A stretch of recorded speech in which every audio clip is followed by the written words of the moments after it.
Jai Ma, we just had a living experience of what the psychic being contact can do. So, thank you so much for this space. And as I was sitting and listening to the story, and few thoughts came to me which I would like to share before entering into the subject.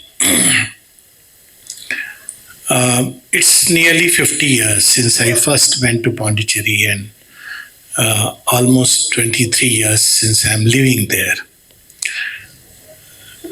Sri Aurobindo spoke of two atmospheres in the ashram, the human and the divine.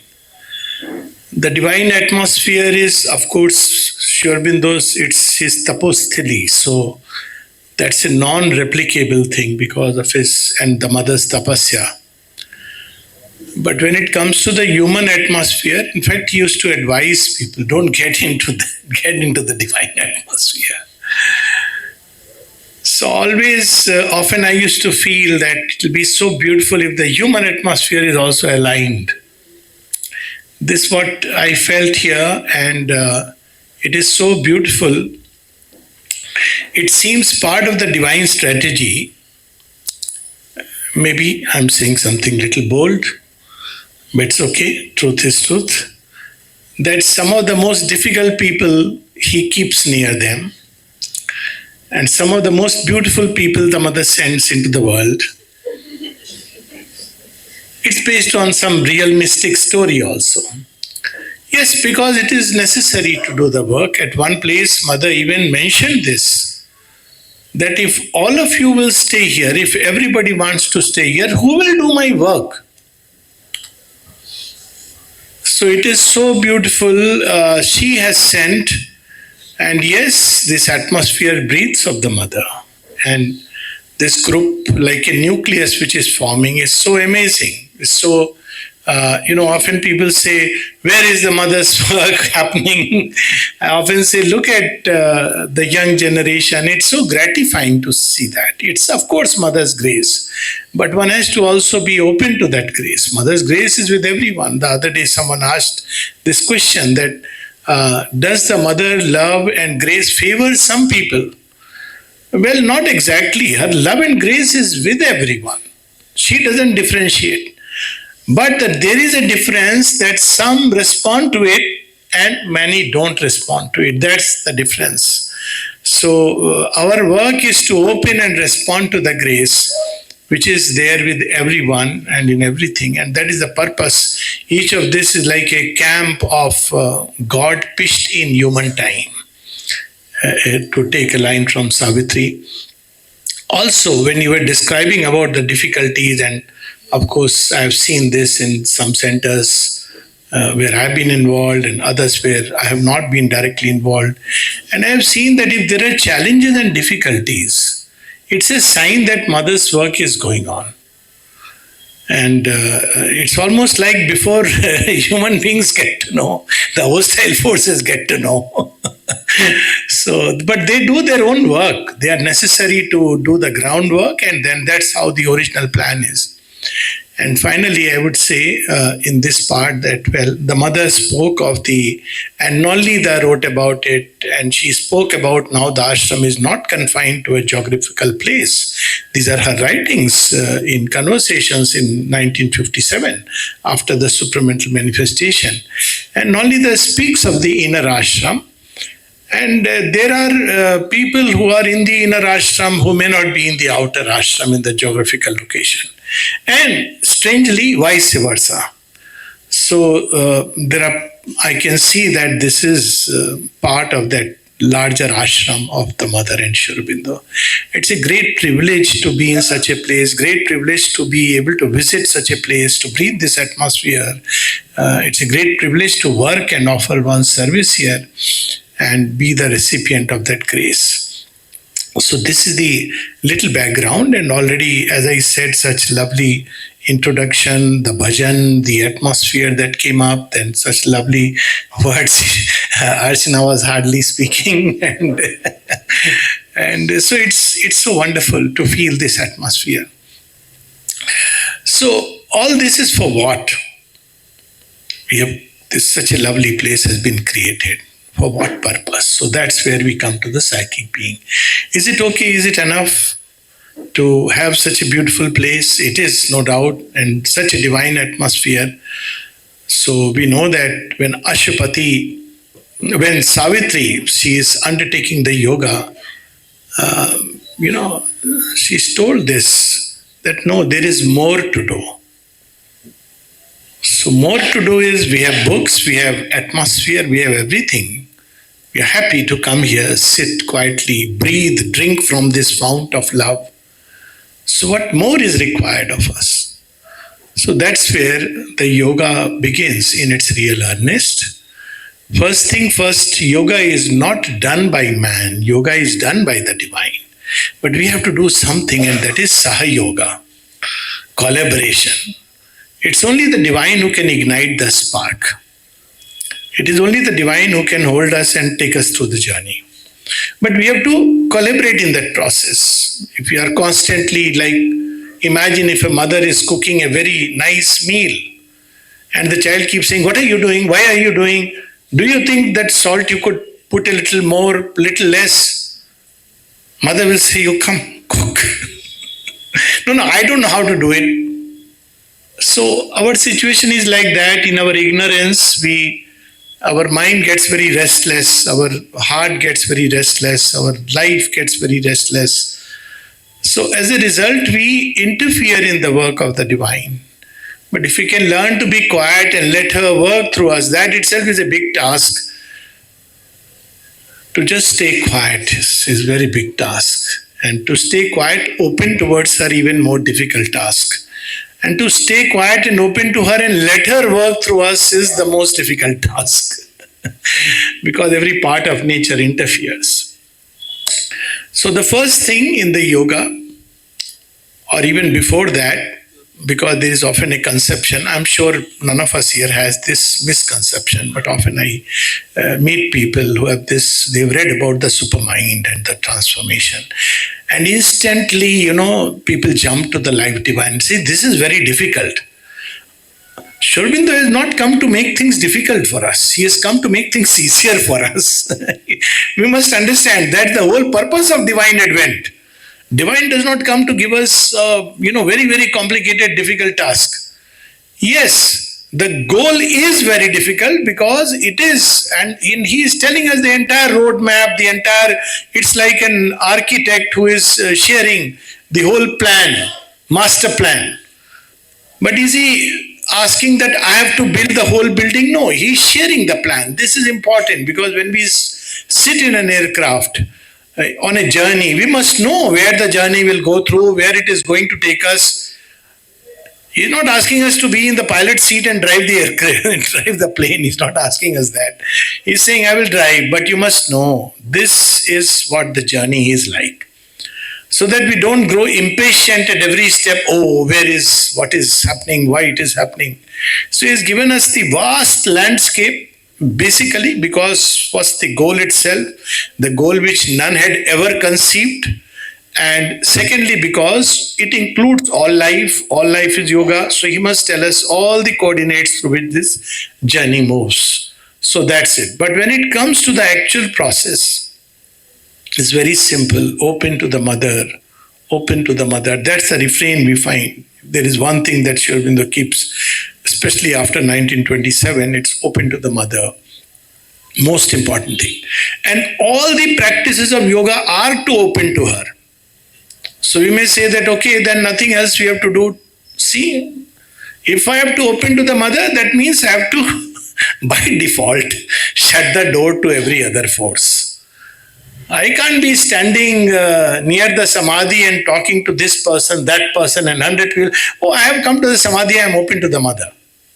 It's understood that if I have to open to the mother, it means a lot of things have to be thrown out of nature. So when they talk about rejection, it's part of it. If I'm carrying a kumbh to fill, patra to fill Ganga Jal in it, and it's already very dirty and muddy, I can fill Ganga Jal, no doubt. But isn't it much better that I cleanse it and then take the filling? So all the processes, aspiration, rejection, surrender is to prepare ourselves to open in the truest sense, to be faithful to her. So all this is part of the one single term to remain psychically open to the mother, because I can't play it both ways. It's understood, it's implied. Like yesterday we were talking about surrender. And being an integral yoga, this yoga involves every part of our being to open to the divine, not just one part. Mind may be full of doubts, obscurity, darkness, it won't do that. Or my mind may be open, I may get very, very nice, wonderful thoughts, but my heart may be closed, attached to 101 things and people. My life may say, okay, fine, wonderful, I'm living in some lotus land. But life is unwilling to cooperate, unwilling. It is moving in its old pattern groove. And all these may be open, but the body may say, okay, very nice. I'll somehow wait, lie down like a stone on the way, and one day transformation will take place. So every part, Sarva Bhavena Bharata, there is that line in Gita. So that's why it is a Sarvangin yoga. And basically, if the idea is to find the divine, we don't need an integral yoga. Sri Aurobindo says very clearly. Then it is enough to find one door. What is the point of opening all the door if I have to walk out? If I have to walk out of the world, I need to open one door, one window, something through which I can jump out. But if I have to call the divine here, then I have to open every door. That's where the whole thing lies. So, doors, we know why they are closed. There are 3-4 main doors. One door is the door of the mind, we all know very well. Mind is shut, and fully, with not just shut, it has locked itself very badly through doubts. They have locked the doors of the mind. And doubts are such an illogical, meaningless thing, honestly. Why illogical? Because doubt implies I know. The point is I don't know. So what do I doubt? Doubt implies I can make sense of the supramental working and divine ways. Often we don't even know what is lying beyond the tip of my nose. So when people doubt, sometimes they say, yes, according to Sri Aurobindo, but I said, let's stop at that but. The person had continued, according to Sri Aurobindo, but in my opinion, I said, can we just stop there? What does your opinion count? I can understand a person who has arrived at the divine realization speaks about something. So doubts are not only pointless, they are illogical. One should strive for knowledge. And the more knowledge comes, automatically it disappears. And then equally the heart, it has to respond. It is closed. Always with, how does the heart close? We say we have bhakti, we have love for the Divine Mother. Love is the most difficult thing in this world. Yesterday they were asking, why is youngsters suffering, humanity suffering? Because of lack of vitamin F and L. Vitamin F is faith, doubt. Because we are taught like that. The mind in its arrogance believes it knows. And that's where the fallacy is.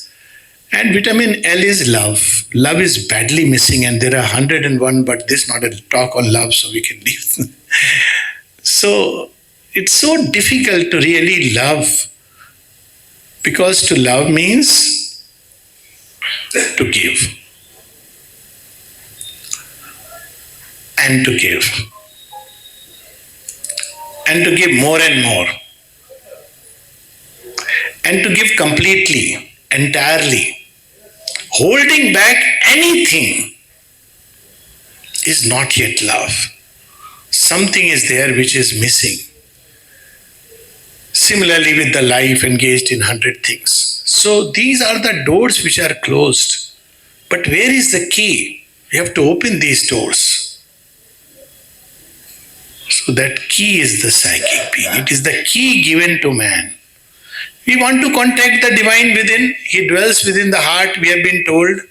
The Gita speaks about it, the Purushottama who is in the heart. It's the supramental. Basically, we get so much by the term. So, what is supramental? It is the Creator's poise when the divine takes the leans towards creation, but he is still fully the one who begins to differentiate within himself. It's like if you have to build something, you are differentiating all the different things that are required, so that you can organize it, put it there. You know each thing will be required for what, the law of the divine truth. That is the supermind. It's creator, but creator in his poise of creation. There is a poise of creator which is not before creation, but where he is not creating, he is just sitting, witnessing. But there is the poise of creation, that's supermind, it's the creator. And where is he seated? He is seated in the heart. That's the easiest access. What is the passcode? 000. I am nothing, the door will open. Sir, I am Dr. Alok Pandey waiting to meet for you. Wait. No, sir, I have written a lot of books. Oh, okay, wait. Sir, there are books on you. Okay, you can wait. You know that famous story, somebody took a book for signature of Tagore, and before going he met his secretary. So he tells his secretary, secretary is also Raja Subodh Mullik, a well-known person, very erudite, and he says, can you write something before I take to him? So he writes, know thyself. What more can you write after that? Know thyself, everybody says. So he takes it to Tagore. Tagore sees, smiles and writes, forget thyself. So, there's two ways of looking at the same thing. Yesterday we were talking about Jab Main Tha Tab Hari Nahi. So this, only the psychic can give this spontaneous knowledge, the knowledge which is required for the yoga. When death questions Savitri and says, you have a heart full of love, but you don't have knowledge. When you know the one, you will not have love anymore. You will be detached, indifferent. You will not be moved by human misery. So strive for knowledge. What does Savitri say? She says, I know. When I have loved all, then I shall know. For knowledge is a vast embrace. Knowledge is about oneness. When we discover that essence which is same in everyone, then we have the knowledge. And then it takes various forms. As we discover that presence within us and in everyone, then in every creature, in every aspect. But it should start with that. Before that, there is no knowledge, any amount of reading. And who has the access to this knowledge? Only the psychic being, because it's like a little baby always surrendered to the Divine Mother. So beautifully given to us in the image of Prahlad and story of Hiranyakashipu and Prahlad. So Hiranyakashipu is the ego and Prahlad is the psychic. And Hiranyakashipu is all about controlling all the outer conditions of life. That's how we believe. And Prahlad has only one thing which he knows, and it is Hari, Hari, Hari, Hari, Hari. Nikhil Brahmand mein ek tu hi Hari. And that becomes so marvelous, and we all know the story there. There's nothing more powerful, and Mother spoke about this story. She says this oneness, sense of oneness which comes through the psychic feeling is the best protection.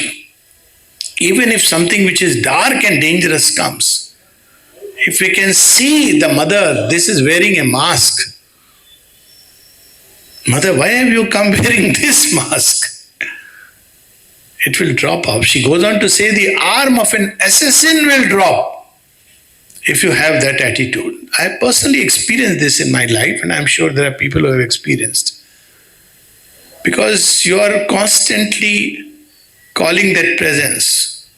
All doubts vanish when the psychic being opens the door. It's touch. So that's how our Upanishads describe. Vidyante hridgranthi chidyanti sharva sanchaya. When the doors of the heart are open, all doubts vanish. Why they vanish?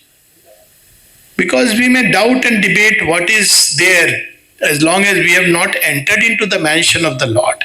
We may say he is Nirakar, Sakar, Nirgun, Sagun. All this we can say.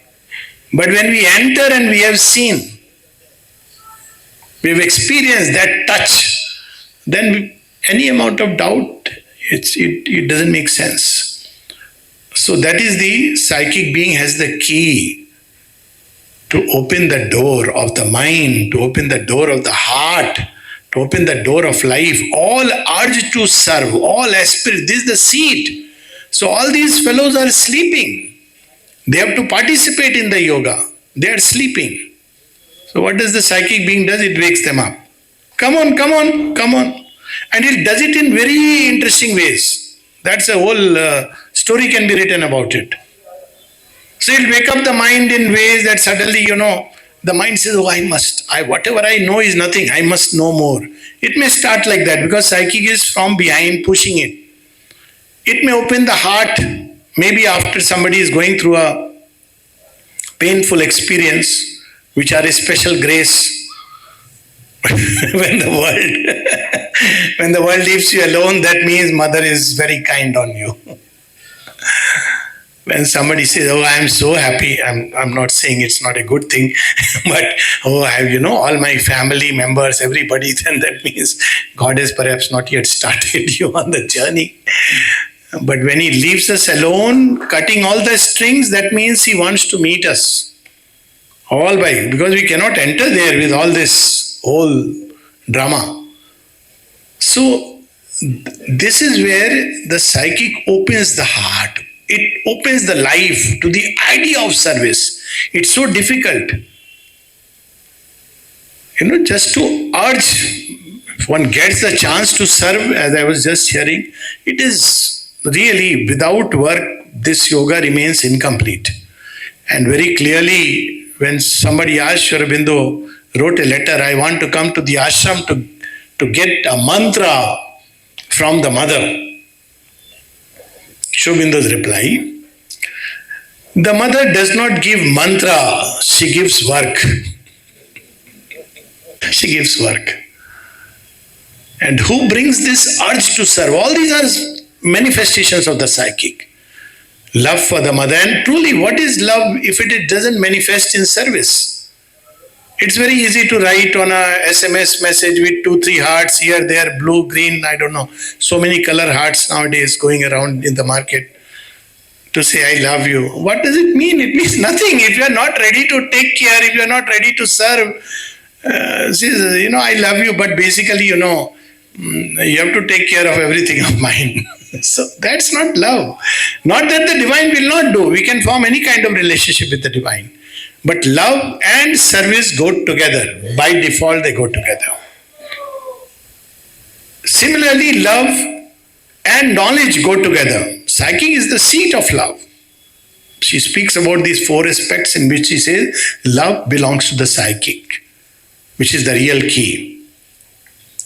Mind, knowledge. In the life, force, power. In the body, beauty. But in the psychic, love. So it opens the door to knowledge. Why? Because when you love someone, you want to know. There used to be a test in which most people failed miserably after 50 years or 25 years of being a partner together. So if they ask, okay, tell me what the person likes. Only thing they know is, he snores a lot. What does he like? If you don't know, so you have just been together. So, if we really love the divine, we would know. There is a very nice poem written by, I think, Dujendra Lal Roy, and he had translated him. This poem is by Ram Prasad and it's been sung by Dilip Kumar Roy, translated by Sri Aurobindo. The poem goes like this, that he is praying to the mother. In Hindi it goes, तुम्हें मलिनता नहीं सुहाती, मैं मालिन्य त्यजूंगा, सतत पूर्ण विधि निष्कलंक होकर मां तुम्हें भजूंगा. You don't like, so I'll take away from my nature all the things that you don't like. That's how the psychic proceeds with purification. It doesn't take purification as a very hard process. Oh my God, purification. See, when somebody is coming to home, somebody loved, look at mothers in India, how much ever, even if they are sick, troubled, if the child is coming, let's say from hostel, they will forget everything. They will collapse, but they will make some nice food, or if someone, they'll clean the place. So ask her, oh my God, it must be very difficult, but she's full of joy. The psychic doesn't engage in purification with a sense of pain. It engages it with a sense of joy.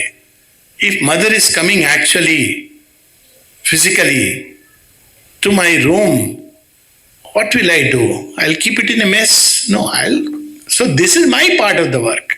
Transformation is her part of the work. This also she will give me all the energy and strength. So it's a package. It's not just going within and finding the psychic being. So this is the first thing that one has to uncover, and that is the psychic being. But again, everything we read, etc., is a help in the process.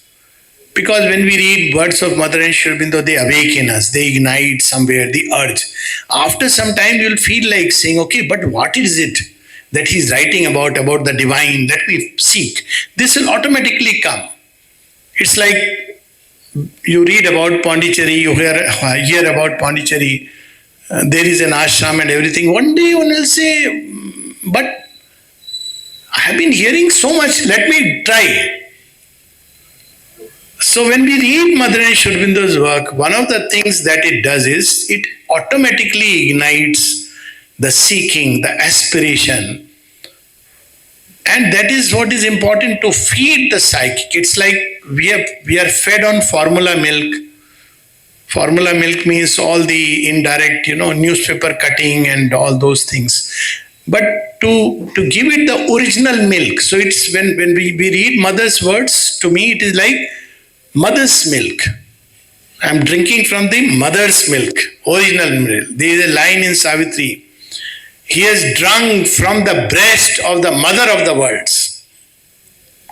Now that's a state of consciousness, but at least this is her milk. So when I read it, the psychic being grows strong. It must grow strong. It's a little infant. And naturally we will read it because we love her, so we would want to know. If we love somebody, we like to know everything about that person. So when we love the Mother and Sri Aurobindo, we like to read. And when we read, it serves to, it's like the food which will make the psychic grow. So it works both ways. The more it will grow, the more it will automatically understanding will come. She says it brings spontaneous knowledge in the mind. And it broadens the mind. That's how she says science of the psychic.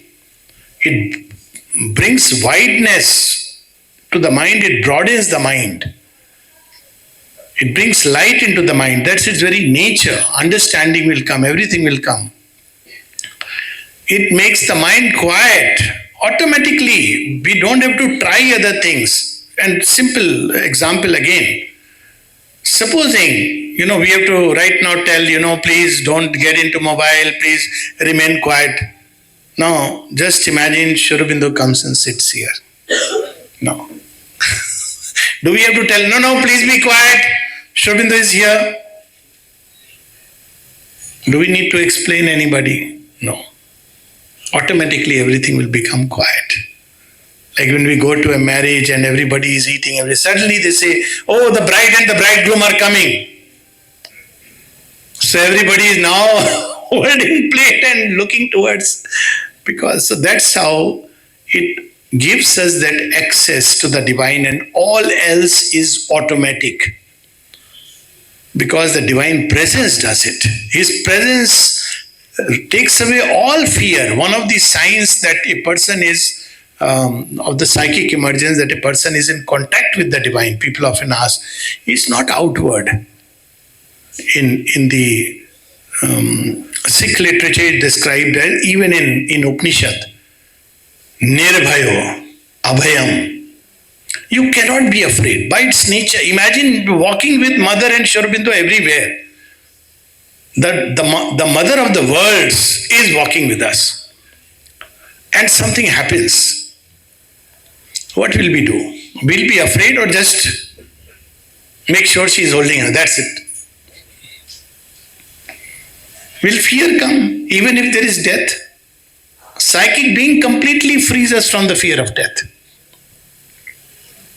Again, by its very fact that we are in contact with the Divine Mother, how can fear come? Even if the world breaks in. There's a little story about a couple going on a king and, well, whatever, it doesn't matter, a couple going on a boat, and suddenly there is a storm, and the lady gets very, oh my God, what will happen? What will happen? What is going to happen? So the husband takes off his sword. He has a sword, old time, and says, I'm going to kill you. He said, don't joke. He says, why? I can kill you. You're my husband, you love me, I know you won't kill me. He says, don't you think the divine loves us? Fear not for the storms that swell, winds that cloud that thunder. Always our captain holds the rudder well. He does not sleep. So this faith comes from where? From the psychic being. So all the things that we want in sadhana come automatically from the psychic being. But there is only one condition, that we have to want it. If you don't want it, automatically it doesn't happen, not because it cannot happen. There are instances of that kind, but it doesn't, because nature has to be ready. The nature can go topsy-turvy. First, all the people in and around you will start saying, doctor ka thoda, ye to pagal ka doctor hai. I'm a psychiatrist, okay? By this way, I'm making fun of myself. Ye to khud hi pagal ho gaya. Sri Ramakrishna gave a very interesting example. He says, everybody calls you are mad. He says, yes, everybody is mad. People are mad after money. I am dharma pagal. I am mad after God. This mad is a certain intensity which grows. That intensity acts like a laser and cuts through without, laser is what? Concentrated light. That is concentration. And it's not sitting in a certain lotus posture or any posture, and then it's a concentration which should be like a man who is thirsty is looking for water. Like yesterday we were looking for kulfi. And when you are looking for something which you then anything else you will give. You give Coca-Cola, he will taste it. Say, no, it is making my thirst worse. That is concentration. It's not a technique. It's an act of love. When we love somebody, everything automatically you start seeing in that image. You start seeking. You just hear. When we love somebody, we hear about the person. What happens to us? I'm sure everybody has gone through some experience of love at some time. Oh, you met him. You're so happy, isn't it? Yeah, just 5 minutes I'll take. You're so happy that, you have met him. Isn't it? So what is the sign? How to come in contact with a psychic being? Shravana. Listen. You would want to listen. Listen about whom? About the Divine Mother. About Sri Aurobindo. Shravana. Darshana. Wherever, even something like a symbol, something, oh my God, it so touches us. The picture, the photograph, they are not just remembrance, they are a feeder to the psychic being. Darshana. But true darshan is inner darshan. Manana. We hear, we read, then we contemplate, we think about the mother. That is meditation on the mother. Nididhyasana, when this becomes deeper and deeper, automatically, when from every side everything begins to speak of the Divine Mother, then automatically doors begin to open, all doors. She will open the doors. So basically, as the mother says, few things. We have to search for that which is independent of the circumstances of our birth. Meaning thereby, if I am too attached to things like my surname, to my parentage, to my lineage, if somebody says, which kul you belong to? You should say Matrikul. One identity, not too many identities. Where have you studied? Shorobindo is my teacher. Everything should merge into that. That's all identity should merge towards that. That builds the intensity. It's not sitting quietly for some time and trying to go inside. Then she says, you have to search for that which is independent of time and space. How many lives we have floated, how many lives are yet to come. Regarding work, she gives a hint about finding the psychic being. Take pleasure in all you do, but do not do anything for the sake of pleasure. Whatever work is given, do it with joy. It's her service. It's her prayer, puja. And then she says, before you eat, when you speak, make sure that your words do not, sometimes we just speak for our own, ego satisfaction, but they may create disharmony, they may create, all this is part of the psychic being's natural attitude. So before we speak, see whether your speech is going to help in the divine working or it is going to create a disturbance in the divine working, in the manifestation. If you don't like something, move out. You have a choice. But don't create disharmony and, quarrel and all this. Psychic being steps behind if you do that. And then she says, before you eat, before you drink, before you walk, before you speak, always to keep this flame in the center. And then she says, it should be all the time like a little guiding light wherever we are going. And then she says, at one point of time, before your sustained effort, the door will open. And then, क्या क्या हुआ हंगामा ये नहीं मालूम यार को हमने जा बजा देखा. Then you find your friend, father, mother, beloved, your child, everyone that you sought in the manifold relations of the world, the teacher, the lover, the beloved, everything you find there in the mother and Sri Aurobindo. So this is the finding of the psychic being. I know there probably would be many things left unsaid. So in the evening we have some question answer session. Ma. Jai Ma.